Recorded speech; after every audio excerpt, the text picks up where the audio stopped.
Pemirsa, rancangan Undang-Undang Daerah Khusus Jakarta atau RUU DKJ akan segera dibahas. DPR telah mengantongi surat dari Presiden Joko Widodo atau Surpres yang disertai dengan daftar inventarisasi masalah atau DIM.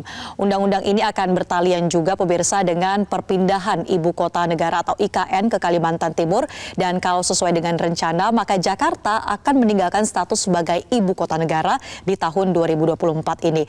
Berikut kami rangkum pemirsa sejumlah poin dari RUU DKJ yang disahkan sebagai inisiatif DPR RI. Yang pertama kita lihat adalah soal gubernur DKJ yang nantinya akan ditunjuk langsung oleh Presiden. Hal ini dimuat dalam pasal 10 ayat 2 draft RUU DKJ, di mana mekanismenya adalah Presiden akan menerima usul dan pendapat dari DPRD Jakarta terkait gubernur dan wakilnya. Kemudian Presidenlah yang nanti akan menunjuk, mengangkat, dan memberhentikan gubernur Jakarta.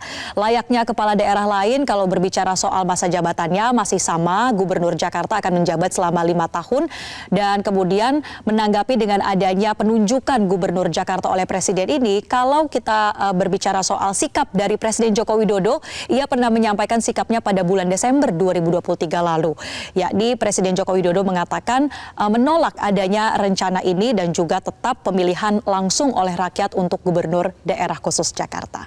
Poin lainnya dalam RUU DKJ ini pemirsa kita lihat adalah soal status Jakarta. Meski tak lagi sebagai ibu kota negara, Jakarta akan tetap berstatus sebagai daerah otonomi khusus.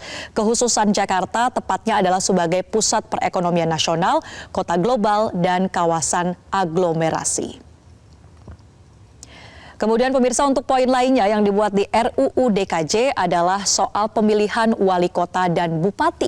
Mekanisme yang berlaku sekarang ini untuk wali kota dan bupati wilayah administrasi dipilih oleh Gubernur DKI Jakarta dengan mempertimbangkan usul dan masukan DPRD Provinsi Jakarta.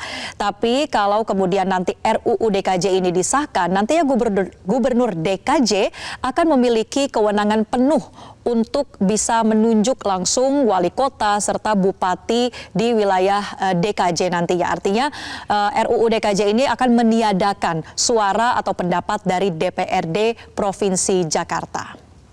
Dan yang terakhir pemirsa, poin yang kami rangkum dalam RUU DKJ ini adalah soal cakupan wilayah administrasi DKJ. Nantinya DKJ akan tetap memiliki wilayah yang sama dengan DKI saat ini, sementara untuk wilayah Depok, Bekasi, dan Tangerang tidak akan menjadi bagian dari Jakarta.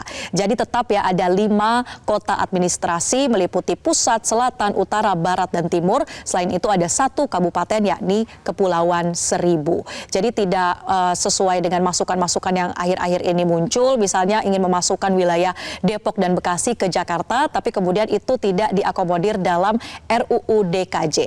Tapi yang juga menarik, RUU DKJ ini nantinya akan ada wilayah aglomerasi, di mana wilayah aglomerasi ini akan dipimpin oleh wakil presiden dengan dibentuknya Dewan Aglomerasi. Jadi pemirsa, itulah poin-poin dalam RUU DKJ yang banyak menyita perhatian publik sejauh ini. Jelajahi cara baru mendapatkan informasi. Download Metro TV Extend sekarang.